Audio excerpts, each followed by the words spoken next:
nos permite estar reunidos. Damos la bienvenida a todos los que en el día de hoy nos visitan, en especial reciban nuestros saludos y esperamos que ustedes puedan gozarse. If anyone needs any English translation, can you raise your hands and I have translators for you if you need.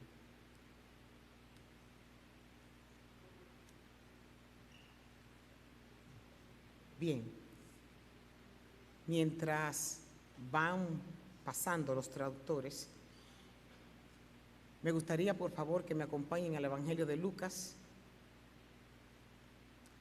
Lucas, vamos a buscar el Evangelio en el capítulo 2.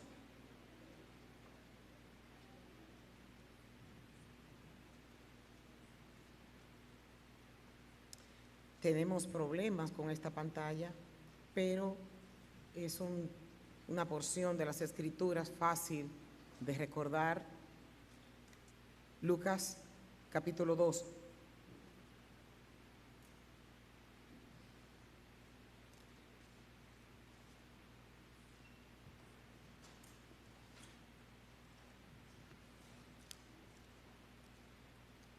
No vamos a publicar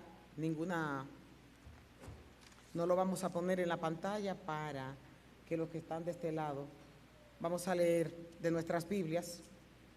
En el capítulo 2, a partir del versículo 3, dice que aconteció que en aquellos días que se promulgó un edicto de parte de Augusto César, que todo el mundo fuera empadronado. Este primer censo se hizo siendo Cirineo gobernador de Siria.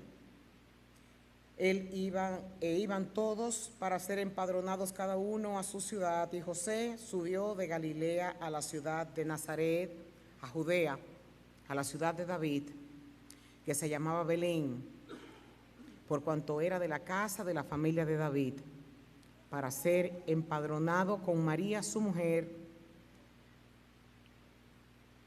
el cual estaba encinta. Y aconteció que estando ellos allí, se cumplieron los días de su alumbramiento, y dio a luz a su hijo primogénito, y lo envolvió en pañales, y lo acostó en un pesebre, porque no había lugar para ellos en el mesón. Vamos a orar.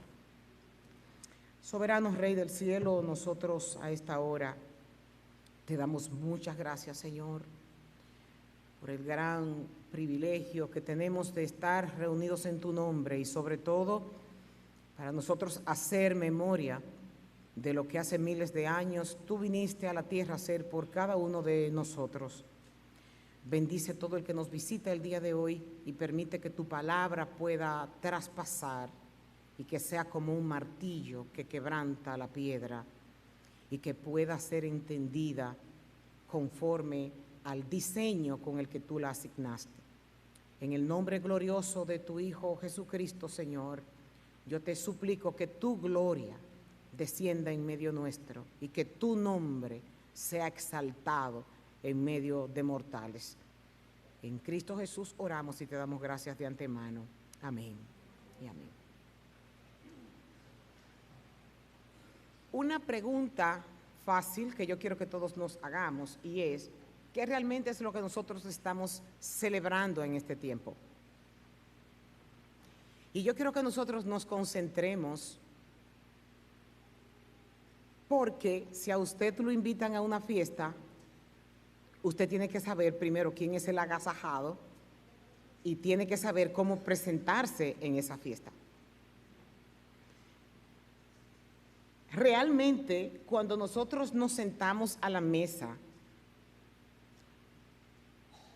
¿estamos pendientes, aparte de disfrutar los deliciosos manjares que se hacen en ese tiempo, a quién estamos celebrando? ¿Y en honor a quién nosotros lo hacemos? ¿Qué embarga nuestros pensamientos cuando nosotros salimos de compras? ¿En qué pensamos? ¿En qué realmente estamos meditando cuando salimos a la tienda? Yo no había escuchado esta palabra, pero en estos días la escuché. En mi país, la República Dominicana, se dice cuando comienza el mes de diciembre que comenzó el mes de bebiembre. No sé si muchos pueden entender lo que la palabra breviembre significa. A lo que yo pude interpretar, la palabra breviembre significa que diciembre es el mes de tomar alcohol todos los días.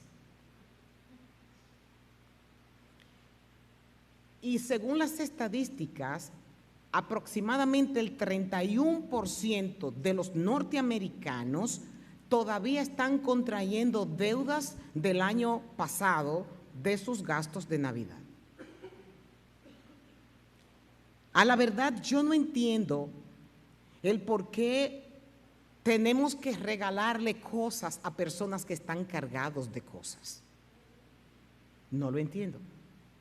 Ni tampoco entiendo cómo yo tengo que endeudarme para darle sentido a una celebración. Que conste que desde aquí arriba yo no estoy desaprobando en que se compren regalos y que la gente se premie o se le diga que los ama a través de los regalos, pero yo creo que muchas veces somos envueltos por tradiciones donde las tradiciones nos llevan a hacer cosas que otros nos dijeron que tenemos que hacer. Hasta los niños reciben regalos costosos sin merecerlo. Se portan mal y los padres ese día se ven obligados a tener que comprarles regalos para culminar con una celebración. Yo quiero que todos nosotros quedemos muy claros que para esta fecha, quien inventó lo de los regalos fueron los comerciantes. Y usted sabrá si ha caído en esa trampa o no. Ahora bien, yo quiero exponer un pequeño párrafo en las Escrituras que si a mí en lo particular me da mucho motivo de alegría, y es el saber lo que Dios hizo por mí. El verdadero motivo de la Navidad es lo que básicamente yo quisiera exponer un poquitito con ustedes y ver cómo se desarrolló y ver cuál es el papel que a nosotros nos toca. Dice en Lucas, en el capítulo 2, que todos regresaron de los pueblos a los pueblos de sus antepasados. Y yo decía, paradójicamente, hace aproximadamente dos semanas hoy que visité la ciudad de Belén y no ha cambiado. Una ciudad pequeña, pobre, sigue siendo pobre, y nosotros deberíamos de enfatizar un poco en esta característica de ese punto geográfico donde Dios hizo que esa historia en el día de hoy nosotros la estuviéramos leyendo. Dice que María y José tuvieron que ir hasta Belén porque era el lugar donde la tribu de Judá pertenecía y ellos iba a pasar un censo y ellos tenían que ir hasta allá para ser censados. Ahora, el nacimiento del hijo de un rey suele ser de mucha alegría y de regocijo popular. Pero el anuncio del nacimiento del príncipe de paz se hizo en privado, a medianoche, sin pompa, sin ostentación humana.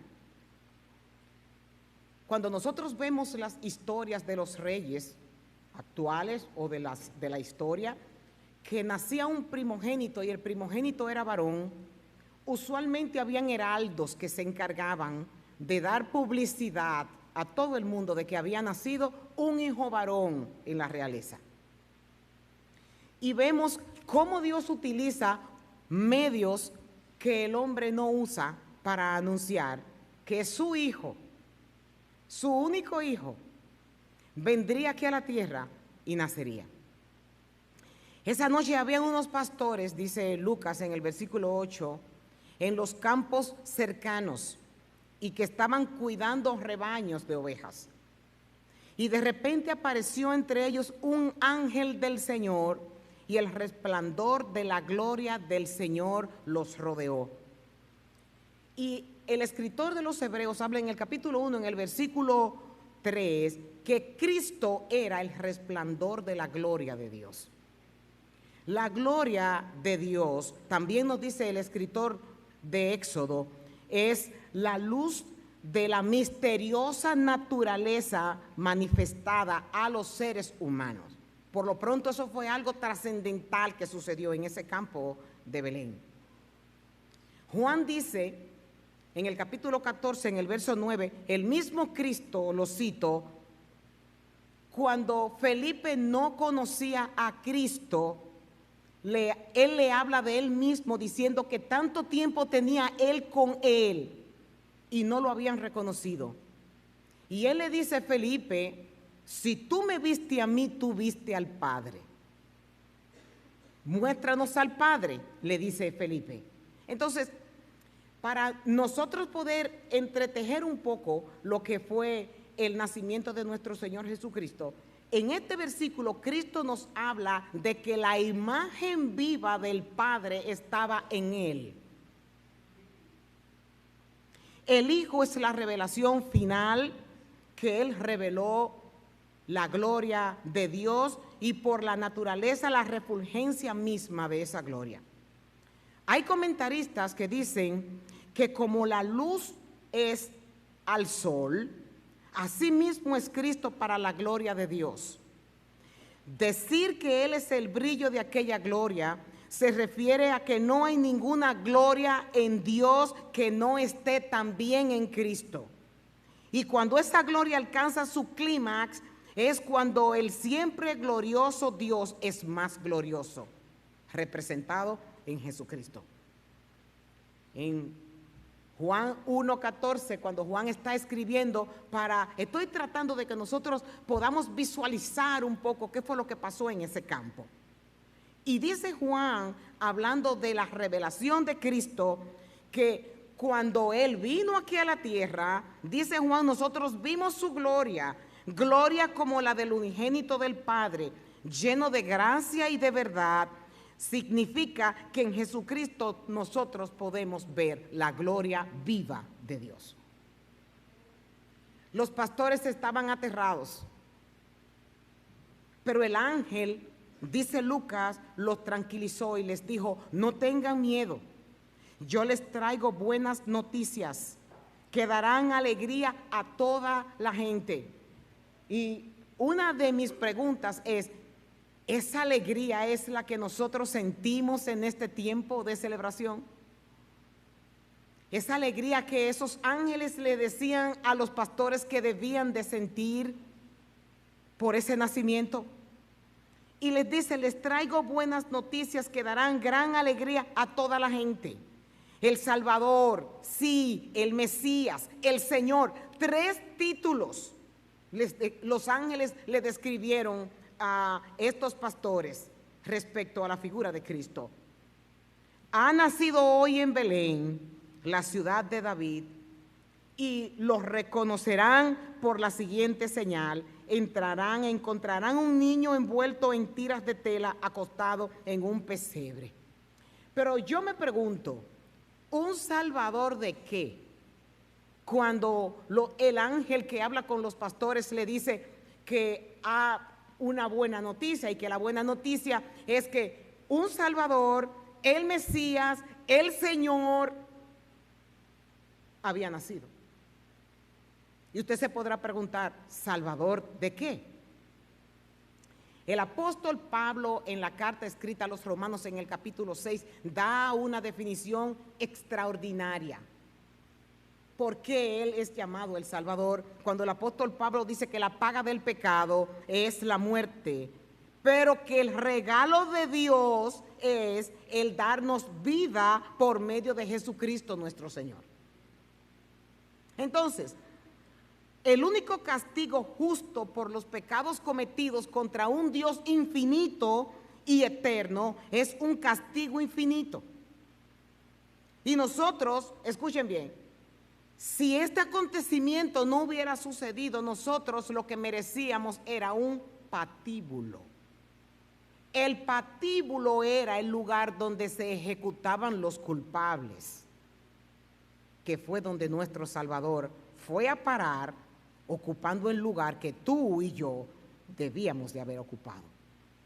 Entonces, cuando el ángel está describiendo que un Salvador había nacido, estaba diciendo, esos son buenas noticias, estas son buenas nuevas, y la palabra evangelio lo que significa precisamente es esto, la buena noticia de que ya nosotros no tenemos la sentencia que teníamos antes de que Cristo viniera. Amén, se dice eso. ¿O es que usted no sabe cuál es el valor de ser salvado? La alegría que debe haber en los corazones de nosotros es que hemos sido rescatados de una muerte que nosotros merecíamos.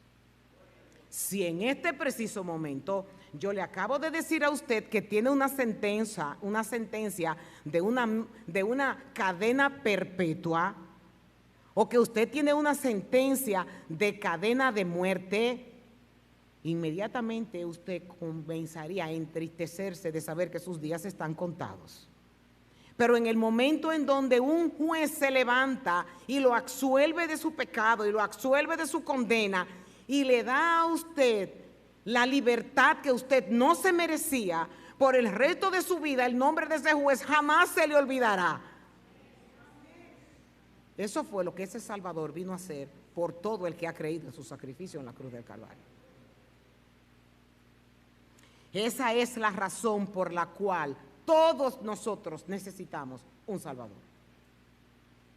Zacarías nos dice Lucas en el capítulo 1, hablando proféticamente, cuando el ángel también se le apareció y él estaba trabajando como sacerdote, dice en el versículo del 68 al 70, bendito sea el Señor, Dios de Israel, porque nos ha enviado y efectuado redención para su pueblo, y nos ha levantado un cuerno de salvación en la casa de David su siervo, tal como lo anunció por boca de sus santos profetas desde los tiempos antiguos. Usted sabe cuál es el problema de esta generación en la que nosotros estamos viviendo, que no creemos que somos culpables de pecado. El gran problema que tenemos por nuestra falta de agradecimiento es porque nos creemos demasiado buenos como para creer que estamos mal ante Dios. El gran problema que nosotros tenemos es el creer que tenemos esperanzas después de la muerte. El gran problema que nosotros tenemos hoy es que creemos que por nuestras propias fuerzas vamos a lograr ir al cielo. El gran problema que tenemos también, añadido a este, es que nosotros creemos que después de la muerte no hay nada. Otro gran problema que tenemos el día de hoy es que creemos que cuando estemos delante de la presencia del Señor le vamos a decir, yo nunca maté, yo nunca robé, yo nunca hice yo ayudé a los pobres, y vamos a creer que nuestras obras son las que nos van a dar salvación. Y tengo la mala noticia de decirte que si ese es tu pensamiento y el camino que tú crees que es el que lleva al Padre, definitivamente no tienes motivos de estar alegre. Mesías, le dijeron los ángeles a los pastores. La palabra Mesías significa Salvador, enviado por Dios, anunciado por los profetas para liberar al pueblo de Israel del orden establecido. Señor, Kurios en griego, una palabra que solamente se le atribuye a Dios. Ahora bien, algo que yo quiero que nosotros enfaticemos un poco en esta tarde es que señalar quiénes serán aquellos a quienes se le llevaron las buenas noticias de que Cristo había nacido. A pastores, no a los sacerdotes y gobernantes, a pastores, no a los escribas y fariseos. Se le apareció un ángel proclamando, os ha nacido hoy un sacerdote, un salvador que es el Cristo, el Señor. Según algunos historiadores, en aquella época los pastores se consideraban más inferiores que todos. Era una profesión llamada de ladrones, porque el concepto que se tenía es que donde quiera que tú tengas la oportunidad de robar, entonces esa era una profesión de ladrón. y los pastores estaban incluidos dentro de este marco de profesión. Era una profesión llamada de ladrones y a menudo se le consideraba igual o peor que los recaudadores de impuestos o prostitutas. El término que los fariseos emplean en la Biblia inglesa para referirse a ellos se traduce como pecadores cuando se trata de pastores. Era un término peyorativo que significa vil y sucio. Los pastores se pasaban la vida cuidando animales y a menudo dormían a la intemperie, rodeados de estiércol y con posibilidades de enfermarse. No se les consideraba dignos siquiera de ofrecer sacrificio a Dios, no podían entrar a ninguna sinagoga y eran rechazados por todas las personas respetables de ese tiempo, en especial por los sacerdotes y por la élite de Israel. Las cosas del reino de Dios están con frecuencia escondidas de los grandes y de los nobles y son revelados a los pobres, a los débiles, a los inútiles, a los que no tienen importancia. Desde esta limitada perspectiva del hombre, Dios enviaba a unos parias sucios y malolientes para dar la fiesta de bienvenida a su Hijo y para divulgar la buena nueva de salvación a todos los que lo escuchaban. Ahora, ¿se ha preguntado usted por qué pastores específicamente? ¿Por qué escogió Dios a unos humildes e insignificantes según los hombres, pastores para que fueran testigos del nacimiento de su Hijo? ¿Por qué no escogió Dios a políticos de la época o a los líderes religiosos, a los fariseos o a los saduceos? ¿Por qué no difundió esa noticia en Roma, donde habría sido mucho más ventajoso, de hecho, que se supiera que había nacido el Rey de toda la creación? ¿Por qué no se apareció a los ricos o a unos cuantos millonarios de ahí, de Jerusalén, que fueran allá y le hicieran justicia al nacimiento del Hijo de Dios? Esta gente hubiera sido mucho más efectiva en difundir la noticia y validar los reclamos del señorío de Jesucristo. Hubieran sido mucho más apropiados para la grandeza del momento. Sin embargo, el Señor se les aparece a un grupo de pastores humildes. Yo no sé cuán grande usted se sienta o cuán importante usted se sienta. Yo no sé el estatus de su trabajo, ni tampoco cuánto dinero tenga en el banco. Ni sé qué le hace a usted sentir importante, si su profesión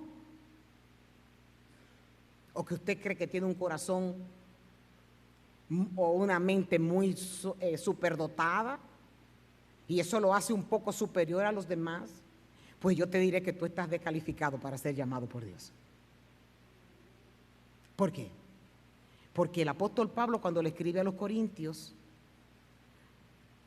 apoyando un poco el que Dios haya elegido pastores malolientes, rechazados por la sociedad, hombres nómadas que vivían durmiendo a la intemperie, el apóstol Pablo, cuando les escribe la carta a los Corintios en el capítulo 1, en el verso 27, les dice: Dios escogió lo insensato del mundo para avergonzar a los sabios, escogió lo débil del mundo para avergonzar a los poderosos, escogió Dios lo más bajo y despreciado y lo que es nada para anular lo que es, a fin de que en su presencia nadie pueda jactarse.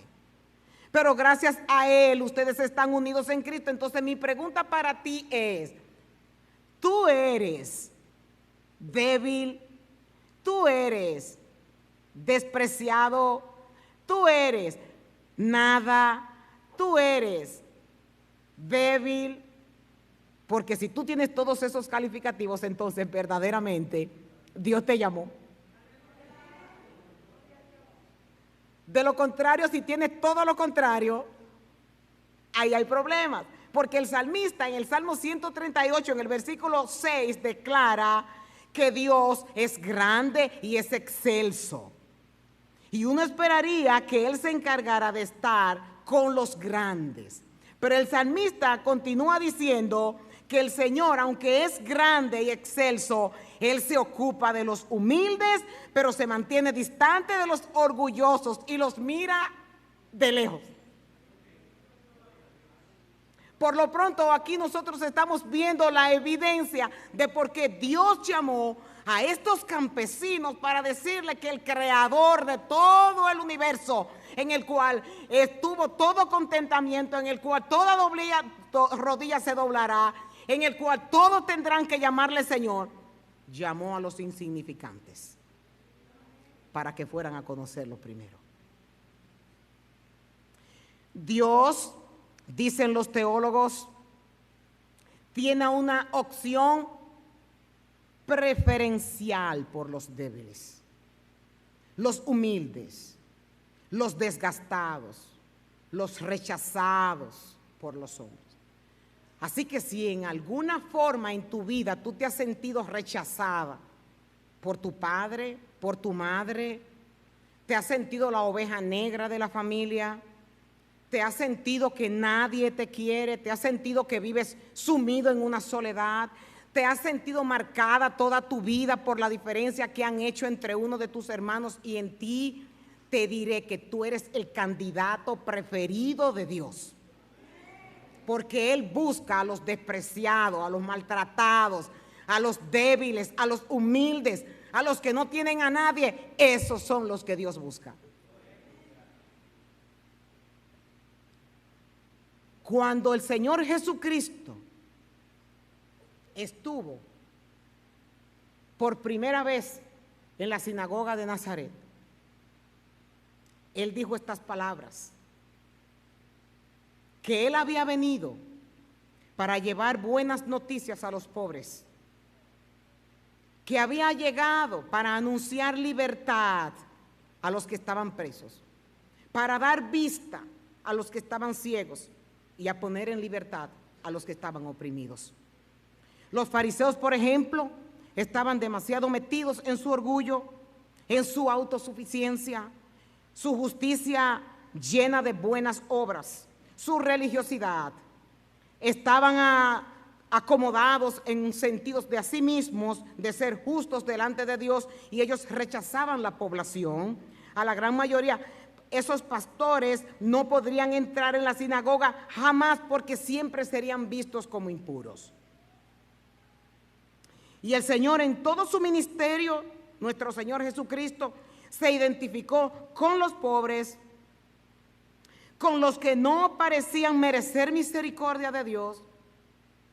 Zaqueo, Bartimeo el ciego, los que bajaron a su compañero por el techo, la mujer del flujo de sangre, el hijo de la viuda de Naín, la mujer jorobada, el endemoniado de Gadara, el paralítico de 38 años, la viuda de Sarepta, la mujer que vino pidiendo ayuda de Sarepta, no la viuda, la que tenía una hija endemoniada, la mujer samaritana. Ninguno de ellos merecía, según los hombres, la bondad de Dios. Sin embargo, Dios los atendió, y esto fue muchas veces causa de escándalo. Continúa diciendo Lucas en el versículo 13: de pronto se unió a ese ángel que le había dado la noticia una inmensa multitud. Los ejércitos celestiales que alababan a Dios decían: gloria a Dios en los cielos y paz para aquellos en la tierra que se complacen en Dios. Solo una vez en todas las escrituras nosotros podemos ver una representación del cielo tan majestuosa como esa.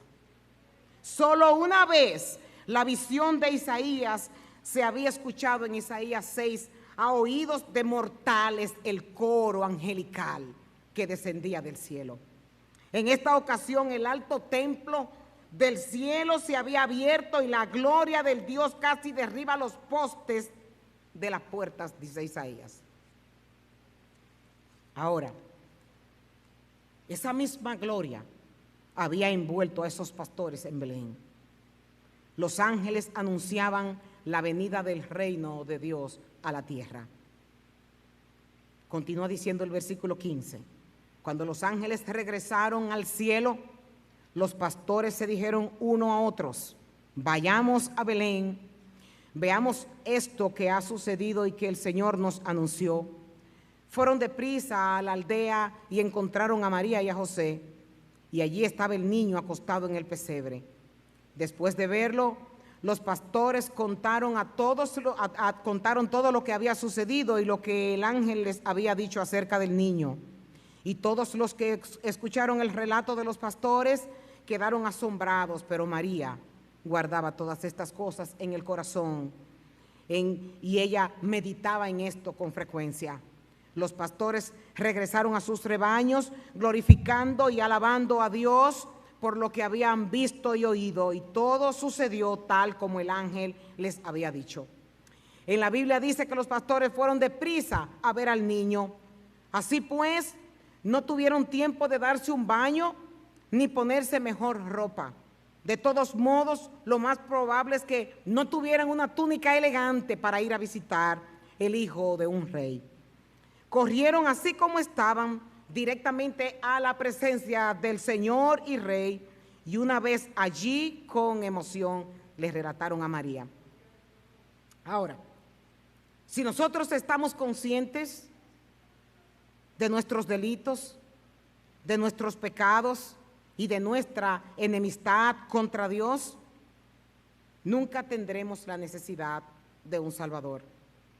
Si no nos sentimos perdidos y culpables, no tendrá sentido el que se celebre la Navidad. Esa fiesta es exclusiva, ¿lo sabía usted? La fiesta de la Navidad no es una fiesta para el mundo, es una fiesta exclusiva. Es una fiesta para los que han depositado su confianza en aquel que lo vino a salvar de una condenación y de un juicio eterno. La alegría de saber que fuimos rescatados de una ira justa hacia el pecador es lo que nos da a nosotros el motivo de celebrar y sentarnos en una mesa y decir: esta mesa es en honor al Salvador del cielo que vino a rescatarme de una muerte eterna. Anoche, pensando en el mensaje, yo tengo 25 años con licencia de conducir. Nunca un policía me había puesto un ticket en 25 años. Y me paró uno. Y cuando el policía me para, como yo sé el protocolo, para que no se me ponga nervioso, le doy todos mis documentos. Y cuando él viene donde mí, me dice: puedes ir al juez y pelear el ticket. Y yo le dije: no hay problemas, yo lo pago. Y cuando llego a mi casa, era un ticket de $154, yo encontraba que no era mucho dinero. Yo hice mi cheque y mandé y pagué el ticket. Pues poco tiempo después yo recibí una carta diciendo que me habían puesto 3 puntos en la licencia. Me amargué, porque tenía toda mi vida manejando y nunca un policía me había parado, y la única vez que me paró me puso un ticket y me puso punto en la licencia. Pues ¿sabe qué, mi amado hermano? Yo no sabía que había un Salvador para eso. Ignorantemente yo hice las cosas a mi manera. Me enteré después por uno de mis hijos, que conoce bien cómo trabajar con asuntos de policía, que si yo hubiera ido al juez, como yo nunca en mi vida había tenido un ticket, el juez me hubiera exonerado y no me hubieran puesto ticket en la licencia. Yo no lo sabía. ¿Sabe qué significa esto? que nosotros tenemos un juez que todavía nos está dando la oportunidad y nos está dando la información de exonerarnos de una muerte eterna por una vida eterna junto a Él. Si nosotros acudimos a Él y vamos y le decimos, cometí error, Señor, pero yo sé que tú eres un juez justo, perdonarás todos mis pecados y me darás la oportunidad de yo poder tener una vida eterna contigo.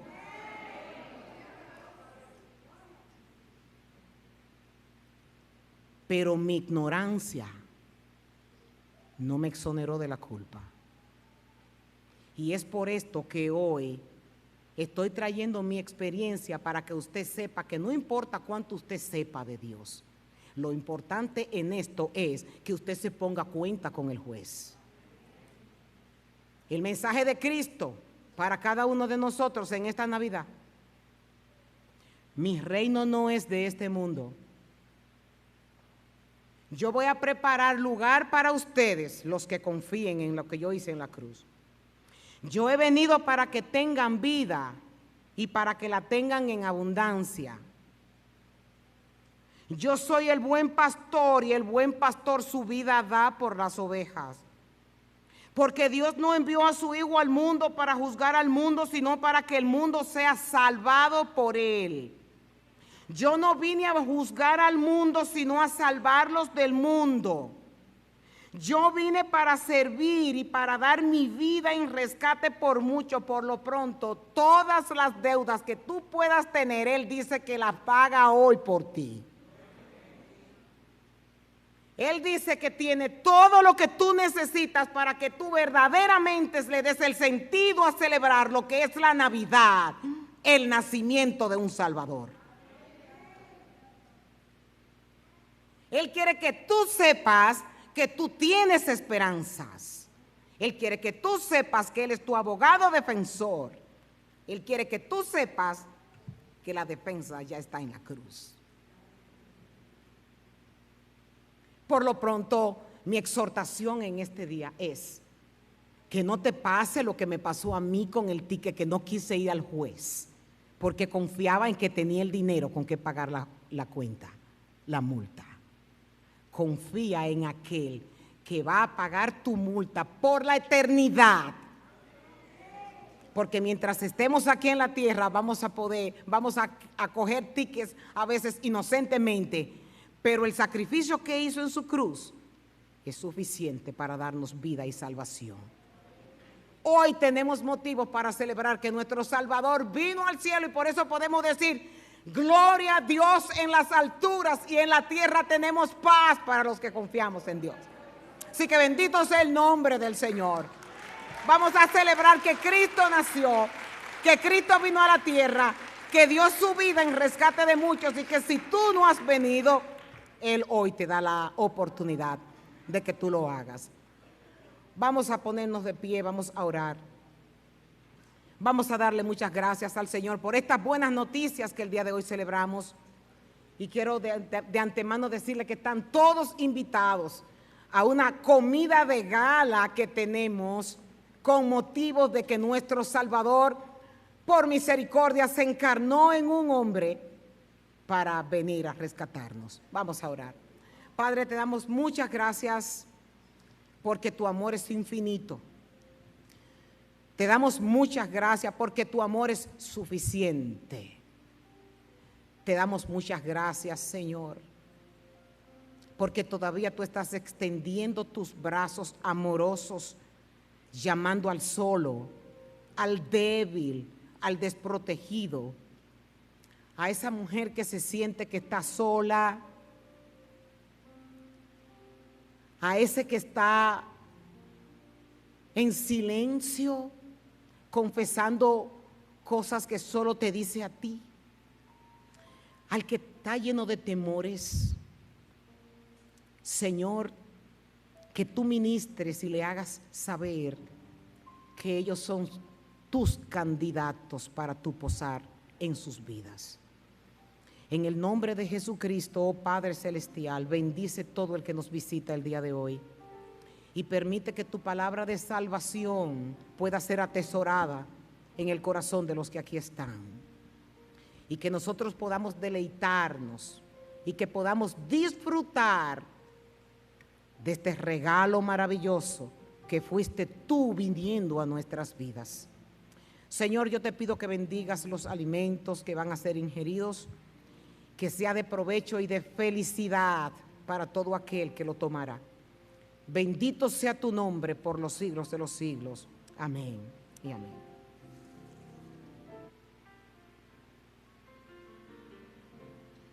Tú dejaste tu trono y corona por mí, al venir a Belén a nacer. Mas a ti no fue dado el entrar en mesón, y en pesebre te hicieron yacer. Canten todos conmigo. Ven a mi corazón, oh Cristo, pues en él hay lugar para ti.